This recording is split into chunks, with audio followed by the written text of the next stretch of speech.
Hello everyone, आज हम संतूर कक्षा 4 ग्रेड 4 का वर्कबुक का सोल्यूशन देखेंगे यूनिट 1 का। तो आइए सॉल्यूशंस को देखते हैं। यूनिट 1 हमारी है द लैंड। उसमें सबसे पहला है वर्कशीट 1। वर्कशीट 1 में आता है मैच द फॉलोइंग। हमें क्या करना है, इनको इनके असली पेयर के साथ मैच कर देना है। तो सबसे पहला मैच होगा a bunch of grapes, a school of fish, a colony of ends, a colony of ends, a pack of cards, a herd of dear. अब आ जाइए दूसरे वाले पे।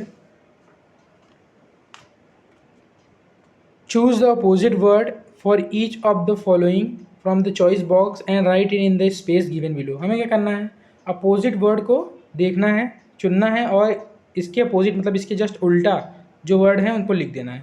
टुगेदर का उल्टा हो जाएगा अलोन। टुगेदर मतलब साथ साथ रहना, अलोन मतलब अलग अलग रहना। स्ट्रॉन्ग, स्ट्रॉन्ग मतलब मजबूत, वीक मतलब कमज़ोर, टॉल मतलब लंबा, शॉर्ट मतलब छोटा, नेवर मतलब कभी नहीं, ऑलवेज मतलब हमेशा, शाउट मतलब चिल्लाना, विस्पर मतलब धीरे धीरे बोलना, विन का मतलब जीतना, लूज़ मतलब हार जाना, ट्रस्ट, ट्रस्ट मतलब किसी के ऊपर भरोसा दिखाना, डाउट मतलब किसी के ऊपर शक करना, नियर मतलब पास, फार मतलब दूर। आइए वर्कशीट 2 को देखते हैं। वर्कशीट 2 में हमें क्या दिया गया है, वर्कशीट 2 में हमें दिया गया है choose the word from the boxes and rhyme with the words given below, write them in the space given. हमें क्या करना है, हमें राइमिंग वर्ड्स को एक स्पेस में लिखते चले जाना है। सबसे पहला है टॉल। टॉल का राइमिंग वर्ड हो जाएगा फॉल, डॉल, मॉल और शॉल, SHAWL शॉल। सिंग का हो जाएगा विंग, RING रिंग, किंग और ब्रिंग। शेयर का हो जाएगा देयर, केयर, चेयर और एयर। नियर का हो जाएगा डियर, चीयर, क्लियर और ईयर। वन का हो जाएगा डन, सन, रन और फन। आइए वर्कशीट 2 का दूसरा क्वेश्चन देखते हैं। Learn the poems and complete the lines. हमें क्या करना है, पोएम को देखना है और उसकी लाइन्स को कंप्लीट कर देना है। Together we stand strong and tall, helping each other we never fall, cheering aloud we shout and sing, teamwork can overcome anything, win or lose we always share, our bond of trust is always there, with each hand joined the goal is near, team spirit fills the air with cheer, together we shine our hearts as one, for in our team the joys begun, BEGUN। और last में exclamation mark लगेगा, यहाँ पे comma, इसके ऊपर full stop, full stop, full stop, full stop, यहाँ comma, यहाँ full stop, यहाँ कॉमा। धन्यवाद। वर्कशीट 3 पे आते हैं। वर्कशीट 3 में क्या करना है, हमें केयरफुली स्टोरी को पढ़ना है और हमें नीचे दिए गए क्वेश्चंस का आंसर करना है। टुगेदरनेस नाम की स्टोरी है हमारे पास। अब टुगेदरनेस नाम की स्टोरी में क्या है, there was a lion in a jungle. एक जंगल में एक शेर रहता था। Every animal was afraid of the lion. सभी एनिमल जितने भी जानवर थे सभी लायन से डरते थे, यानी शेर से डरते थे। A wise elephant advise them to unite. एक समझदार एलिफेंट ने यानी एक समझदार हाथी ने उनको एडवाइस दी कि तुम सभी इकट्ठे हो जाओ। उनको एक मतलब कि एडवाइस दी कि तुम इकट्ठे हो जाओ। The animals decided to shout together when they would sense the lion.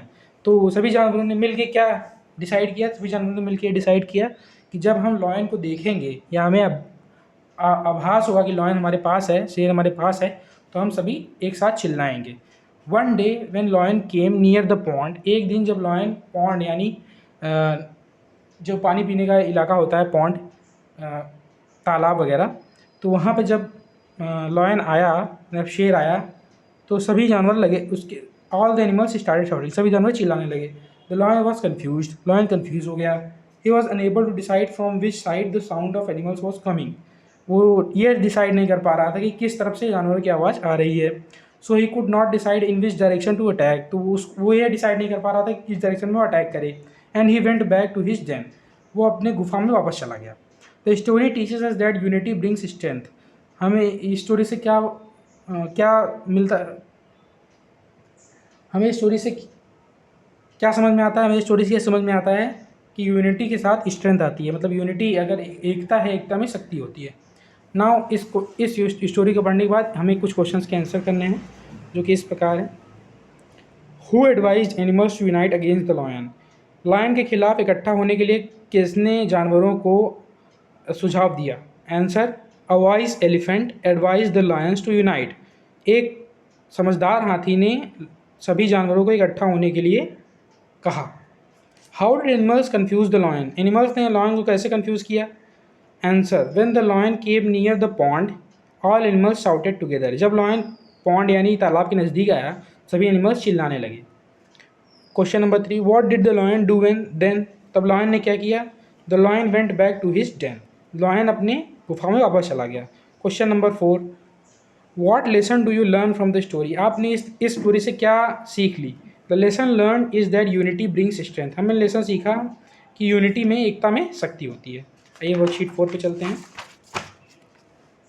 Worksheet 4, it is great fun to visit the fair with friends, ये बहुत फन वाली बात है, मतलब ये बहुत इसमें हमें आनंद आता है जब हम अपने दोस्तों के साथ किसी मेले में जाते हैं ना। In the complete picture a group of friends visit a fair, इस पिक्चर में हम देखते हैं कि कुछ दोस्त एक साथ मिल के एक फेयर में जाते हैं, मतलब एक मेले में जाते हैं। Now complete the conversation they have by picking suitable words from the help box, अब वो आपस में कुछ बातचीत करते हैं तो उस बातचीत के बीच में कुछ वर्ड्स खाली रह गए हैं, हमें उनको भरना है इस डिब्बे से निकाल के। तो अब देखिए क्या क्या भरना है हमें। रवि, वाह Meena, this village fair is so colourful, यहाँ पे फेयर आएगा, फेयर मतलब मेला, ये मेला बहुत कलरफुल है, मतलब कि यहाँ पे बहुत ज़्यादा रंग बिरंगा मेला है। Yes Ravi, look at the balloons and toys, देखो रवि वो गुब्बारे और टॉयज़ मतलब कि खिलौने को देखो। Neetu, shall I buy some bangles from my sister, क्या मैं अपने सिस्टर के लिए कुछ चूड़ियाँ खरीद लूँ, बैंगल्स मतलब चूड़ियाँ। Meena, good idea, and I want to taste the jalebis, मैं जलेबियों का भी स्वाद लेना चाहता हूँ, मीना बोलती है। तो यहाँ पे टेस्ट आएगा। Oh yes, the sweet smell is making me hungry too, अरे हाँ ये जो मिठास की महक है ये मुझे भी हंग्री बना रही है, मतलब मुझे भी भूखा कर रही है। स्वीट यहाँ आएगा। Tahir, would you like to enjoy the giant wheel ride, यहाँ पे राइड आएगा, क्या तुम जाइंट व्हील राइड को इन्जॉय करना चाहोगी। यस, प्रीति बोलती है यस हाँ, दैट साउंड्स एक्साइटिंग, ये बहुत ही आकर्षक है। लेट्स गो क्विकली, चलो चलते हैं। Neetu, Hari, this is so much fun, जल्दी करो ये बहुत अच्छा लग रहा है। I am happy we came to the fair together, मैं बहुत खुश हूँ कि हम साथ में फेयर के घूमने आए, मतलब मेला घूमने आए साथ में। Worksheet 5, fill in the blanks with suitable describing words from the given box, हमें क्या करना है, जो वर्ड्स इसको सूटेबल डिस्क्राइब करें उनको फिल कर देना है। डॉग्स आर लॉयल एनिमल्स, कुत्ते बहुत वफादार जानवर होते हैं, तो यहाँ पे लॉयल आएगा। Please be kind to the poor, यहाँ पे काइंड आएगा, हमें जो गरीब हैं उनके प्रति दया दिखानी चाहिए। चिन्ना वॉज एन ऑनेस्ट बॉय, चिन्ना एक ऑनेस्ट मतलब बहुत ही ईमानदार लड़का था, ऑनेस्ट मतलब ईमानदार। I try to be fair to my friends, मैं अपने दोस्तों के साथ हमेशा फेयर मतलब कि अच्छा रहने की कोशिश करता हूँ। He was a bright student, वो एक ब्राइट स्टूडेंट था, मतलब कि पढ़ाकू स्टूडेंट था। ब्राइट, यहाँ ब्राइट आएगा। 6, कमला इज़ अ ब्यूटीफुल गर्ल, कमला एक खूब मतलब कि अच्छी लड़की थी, देखने में अच्छी लड़की थी, यहाँ पे ब्यूटीफुल आएगा। It was a long journey, वो एक लंबी जर्नी थी, तो यह हो जाएगा it was a long journey, LONG long. The planes fly very high in the sky, यहाँ पे हाई आएगा, जो प्लेन्स हैं एरोप्लेन्स वो बहुत ऊंचाई पर होती हैं। Worksheet 6, fill in the blanks with the correct option given in the brackets, हमें क्या देखना है कि यहाँ पे कौन सा ऑप्शन सबसे करेक्ट रहेगा भरने के लिए। तो इसमें सबसे पहला आएगा elephants are the biggest land animals, इसमें द बिगेस्ट होगा। दूसरे वाले में the Ganga is the longest river in India, तो यहाँ पर द लॉन्गेस्ट आएगा। My sister is taller than I am, मेरी सिस्टर मुझसे लंबी है, तो यहाँ पे टॉलर आएगा। Sheela is younger than her brother, तो यहाँ पे यंगर आएगा than her brother. Ali is thinner than Aman, thinner मतलब पतला है। Summer is hotter than autumn, summer यानी गर्मी, ऑटम यानी पतझड़ से ज़्यादा गर्म होती है, तो ये हॉटर हो जाएगा। 7, exercise is easier than the previous one, this exercise is easier than the previous one, ये एक्सरसाइज प्रीवियस वाले पीछे वाले से आसान है, तो यहाँ पे ईजियर होगा। February is the shortest month of the year, February is the shortest month, the shortest मतलब सबसे छोटा मंथ ऑफ द ईयर है। Shivansh is the best teacher in the school, यहाँ पे द बेस्ट हो जाएगा। The car is faster than the bike, यहाँ पे फास्टर हो जाएगा। वर्कशीट 7 आइए सॉल्व करते हैं। Rewrite the sentences by placing the underlined words with their opposites to help the box from take the help from the box. हमें क्या करना है, जो वर्ड यहाँ पे अंडरलाइन दिया हुआ है जैसे वाइड ओपन, उसका जस्ट उल्टा हमें लिख के एज इट इज सेंटेंस को लिख देना है। तो वाइड का उल्टा हो जाएगा ब्लैक, तो यहाँ पर हम लिख देंगे there is a black car in the parking. Second, our door is open, open का उल्टा हो जाएगा क्लोज, तो हम लिख देंगे our door is close. I like hot milk, hot का उल्टा हो जाएगा कोल्ड, तो यहाँ पर लिख देंगे आई लाइक कोल्ड मिल्क। चौथा, Roshni keeps her room dirty, dirty का उल्टा हो जाएगा क्लीन, तो लिख देंगे Roshni keeps her room clean. My glass is full, मेरा ग्लास भरा हुआ है, फुल का उल्टा हो जाएगा हाफ या एम्पटी, तो my glass is empty. 6, Kamal is good boy, तो इसका उल्टा हो जाएगा Kamal is bad boy. The goat is thin, goat पतली है, थिन का उल्टा हो जाएगा fat, the goat is fat. 8, he is very happy today, वो आज बहुत खुश है, हैप्पी का उल्टा हो जाएगा sad, he is very sad today. आइए वर्कशीट 8 देखते हैं। Complete the sentences by using the names of the young ones from the help box. हमें क्या करना है, जो जानवर हैं उनके यंग वंस यानी जो नवजात बच्चे हैं उनको क्या बोला जाता है, हमें उसको यहाँ पे लिख देना है। तो dog, the young one of a dog मतलब कुत्ते के बच्चे को क्या कहा जाता है, पप्पी, PUPPY, ये दिया हुआ है पप्पी। ये the young one of a pig is called piglet, PIGLET, piglet. The young one of a cow is called काल्फ, CALF, काल्फ। The young one of a duck is called duckling, DUCKLING, duckling. The young one of a goat is called kid. The young one of a horse is called foal, FOAL, foal. The young one of a car is called kitten.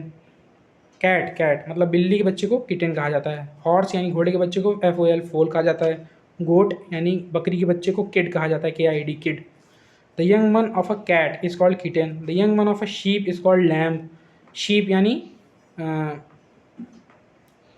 sheep के बच्चे को lamb कहा जाता है, LAMB, lamb. The young one of a hen is called चिक, मतलब कि मुर्गी के बच्चे को क्या जाते हैं, CHICK, chick. The young one of a lion, शेर के बच्चे को क्या जाते हैं, कब। आइए वर्कशीट 9 देखते हैं। Worksheet 9, read the story tinkling bells. हमें स्टोरी टिंकलिंग बेल्स को पढ़ना है और बताना है कि हमें किसने कौन सा सेंटेंस पूरा कहा। Oh where is the money Dadaji give me yesterday, ये कहा चिन्ना ने, CHINNA। That's my boy cheer up now let's go to the market to buy some fruits and vegetables, ये अम्मा ने कहा। तीसरा आ जाइए, who is the cost of what is the cost of pineapples, ये भी अम्मा ने कहा, AMMA, Amma. I felt very sad and angry, मैं मुझे बहुत गुस्सा लगा और मैं बहुत बुरा फील हुआ, तो ये चिन्ना ने कहा, CHINNA। You are a honest boy, ये फ्रूट सेलर ने कहा। Amma do you know the fruit seller give me 10 rupees extra by mistake, ये चिन्ना ने कहा। आइए वर्कशीट 10 करते हैं। इसमें हमें मैच करना है, match the words with their meanings. यहाँ पे हमें कुछ वर्ड्स दिए हैं और यहाँ पे उनकी मतलब समझाया गया है, तो उसके साथ उसको मैच करना है। इसमें स्पेस बहुत कम था, समझ में आने की दिक्कत थी, इसलिए मैंने बगल बगल नंबरिंग कर दी है। तो ये है जेब्रा क्रॉसिंग 1, इसको मिला देंगे यहाँ, a type of pedestrian crossing mark with black and white strip, यहाँ पे आ जाएगा 1। दूसरा टुगेदर, डेंजरस, डेंजरस मतलब बहुत ही खतरों से भरा हुआ, तो something that can harm, cause harm और इंजरी, ये दूसरा हो जाएगा। तीसरा अलर्ट, अलर्ट का हो जाएगा be watchful, being watchful and aware of danger, ये हो जाएगा तीसरा। पेडेस्ट्रियन, पेडेस्ट्रियन मतलब जो पैदल चलते हैं, पैदल यात्री। अ person walking on foot specially on near a road, एक पर्सन जो कि अपने पैर से चल रहा है रोड के अगल बगल, ये हो जाएगा 4। पाँचवा फुटपाथ, फुटपाथ का हो जाएगा a path of people to walk on usually beside a road, road के बगल जो जगह होती है वो जिस पे लोग चलते हैं उसको फुटपाथ बोलते हैं, ये हो जाएगा 5। छठा इंस्टॉल्ड मतलब कुछ कहीं ना कहीं लगा हुआ, तो इसका हो जाएगा सेट अप और पुट इन प्लेस, किसी जगह पे कोई चीज़ लगी हुई या रखी हुई, ये हो जाएगा 6। आइए दूसरा क्वेश्चन देखते हैं। Fill in the blanks with the suitable words from the help box, इस हेल्प बॉक्स से हमें सूटेबल वर्ड्स को निकालना है और ब्लैंक्स को फिल कर देना है। We must be careful to avoid accident on the road, यहाँ पे एक्सीडेंट हो जाएगा। Never cross the road until the जब pedestrian turns light greens, green मतलब हरी, हरा जब तक न जले तब तक आप क्रॉस ना करें। Cross the road only at zebra crossing, zebra crossing पे ही रोड क्रॉस करें। Road can be dangerous if you don't follow traffic rules. Traffic rules अगर हम फॉलो नहीं करते हैं तो रोड डेंजरस हो सकती है। Always walk on footpath to stay away from moving vehicles. Moving vehicle से दूर रहने के लिए हमें हमेशा फुटपाथ पे वॉक करना चाहिए। आ जाइए इसको करते हैं। Solve the crossword puzzle with the help of the given clues. सबसे पहला है a black and white strip path use to cross the road safely. ये बगल में दिया हुआ था। पहला cross mark with black and white strip, ये क्या था? ये ज़ेब्रा क्रॉसिंग था, ज़ेब्रा क्रॉसिंग। तो यहाँ पे हो जाएगा पहला, पहला यहाँ पे दिया हुआ है, ये यहाँ पे हो जाएगा ZEBRACROSSING, ज़ेब्रा क्रॉसिंग। दूसरा हो जाएगा a walkway along the side of road meant for pedestrians, pedestrians के लिए चलने की जगह। तो इसको दूसरा कहाँ है? दूसरा ये फुटपाथ, FOOTPATH, फुटपाथ। तीसरा a person walking on foot specially on और नियर अ रोड, रोड के अगल बगल जो पर्सन अपने पैर से चलते हैं उनको क्या कहते हैं? तीसरा देख लीजिए, तीसरा हो जाएगा पेडेस्ट्रियन, PEDESTRIAN, पेडेस्ट्रियन। अब आ जाइए चौथे पे, a set of coloured lights use to control the flow of vehicles and pedestrians. ये चौथा है, ये ट्रैफिक लाइट्स होती हैं, तो इसका चौथा हो जाएगा TRAFFICLIGHTS, traffic lights. A shiny label on clothes that help drivers see people in the dark. इसका मतलब क्या है? इसका मतलब ये है जब जो लोग डाइवर्स मतलब जो समुद्र में गोते लगाते हैं, गोताखोर, उनके कपड़ों में एक चमकता हुआ लेबल लगा होता है जिससे कि सामने वाले को पता चल जाए कि डाइवर आ रहा है, मतलब कोई गोताखोर आ रहा है। तो उसको बोलते हैं हम रिफ्लेक्टिव स्टिकर्स, मतलब ऐसे स्टिकर जो कि लाइट को रिफ्लेक्ट करें, मतलब कि लाइट को वापस भेजें। जैसे कि एक शीशा होता है, उसमें अगर लाइट पड़ती है तो वो वापस भेजता है, उसको बोलते हैं रिफ्लेक्टिव स्टिकर्स। REFLECTIVESTICKERS, stickers. अब आ जाइए वर्कशीट 4 पे 12 पे चलते हैं। Read the sentences, put a tick if the action is safe and cross if the action is unsafe. हमें क्या करना है? अगर वो जो एक्शन दिया गया है, जो भी कार्य यहाँ दिया गया है, अगर वो सही है तो हमें उसको सही पे टिक करना है, अगर वो गलत है तो गलत पे टिक कर देना है। Running after a kite on the road, क्या हमें रोड पर एक पतंग के पीछे दौड़ना चाहिए? नहीं, ये गलत है, तो यहाँ पे रॉन्ग हो जाएगा। दूसरा, crossing a road when the light is on, जब ग्रीन लाइट जल रही हो और ग्रीन लाइट पे गाड़ियाँ जाने लगती हैं तो क्या हमें रोड क्रॉस करना चाहिए? नहीं, हमें रोड क्रॉस नहीं करना चाहिए। Playing cricket on the road, road पे क्रिकेट खेलना चाहिए? नहीं, ये भी गलत है। Wearing a helmet with a while riding a bike, bike ride करते समय हमें हेलमेट जरूर पहनना चाहिए, तो ये राइट है, ये सही है। Listening to music while crossing the road, road cross करते समय हमें क्या म्यूजिक सुनना चाहिए? गलत है, ये गलत हो जाएगा। Crossing the road only at zebra crossing, हाँ ये सही है, हमें जेब्रा क्रॉसिंग में ही रोड क्रॉस करना चाहिए, ये राइट है। Look around your classroom and right 4 countable nouns and 4 uncountable nouns. Uncountable मतलब क्या होता है? हमें ऐसे नाउन मतलब संज्ञाएं, ऐसी संज्ञा जिसे हम गिन सकते हैं उसे हम काउंटेबल कहते हैं। इसका एग्जांपल हो गया जैसे कि हमारा पेन हो गया, 1 2 3 4 पेन हम गिन सकते हैं। और अनकाउंटेबल जिन्हें हम नहीं गिन सकते, ऐसी संज्ञाएं जिन्हें हम नहीं गिन सकते। तो इसका उत्तर हो जाएगा वाटर, जैसे पानी को हम नहीं गिन सकते। और इंक हो गया, इंक को हम नहीं गिन सकते, तो इसका आंसर ये दिया हुआ है। पहले को हो जाएगा टेबल, पेन, बुक और चेयर। अनकाउंटेबल का हो जाएगा वाटर, इंक, चॉक, डस्ट और एयर। आइए वर्कशीट 13 देखते हैं। Identify whether the underline words are countable और अनकाउंटेबल नाउन्स। हमें क्या करना है? इन वर्ड्स को देखना है और आइडेंटिफाई करना है कि जो वर्ड्स दिए गए हैं अंडरलाइन में वो काउंटेबल हैं या अनकाउंटेबल है, मतलब उन्हें गिन सकते हैं या नहीं गिन सकते। There are 5 apples in the fruit basket, 5 apples, तो हम एप्पल्स को तो 100% गिन सकते हैं, तो इसको हम लिखेंगे countable. Can you pass a pen please, pen यहाँ पर अंडरलाइन है तो ये काउंटेबल हो जाएगा। I have a lot of homework to finish, गृह कार्य को हम थोड़ी गिन सकते हैं कि आज हमें 2 गृह कार्य मिला, 3 गृह कार्य मिला, ऐसे थोड़ी गिन सकते हैं, तो आंसर हो जाएगा uncountable. There are many books in the shelf, books को हम गिन सकते हैं, किताबें हम गिन सकते हैं। टीचर को गिना जा सकता है, 1 टीचर 2 टीचर।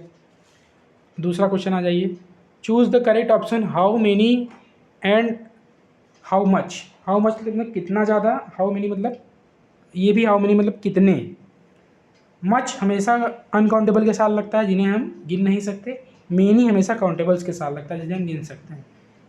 हमें इसको कंप्लीट करना है। How much apples are there in the basket. Apples को गिना जा सकता है तो यहाँ पर लगेगा how many apples are there in the basket. दूसरे पास जाएगा हाउ मच टाइम, टाइम को हम गिन नहीं सकते समय को, तो हो जाएगा how much time do you need. How much money can you spend in the month, यहाँ पे हाउ मच हो जाएगा। दूसरे में चौथे में हो जाएगा how many birds are there in the garden. पाँचवें में हो जाएगा how much rice is there in the drum. तो यहाँ पे हमारा वर्कशीट 13 कंप्लीट होता है। अब यूनिट 2 का सोल्यूशन अगले वीडियो में आपको मिलेगा। अगर आपको ये वीडियो से आपको हेल्प मिली हो तो हमारे चैनल को लाइक और सब्सक्राइब जरूर करें। Thank you.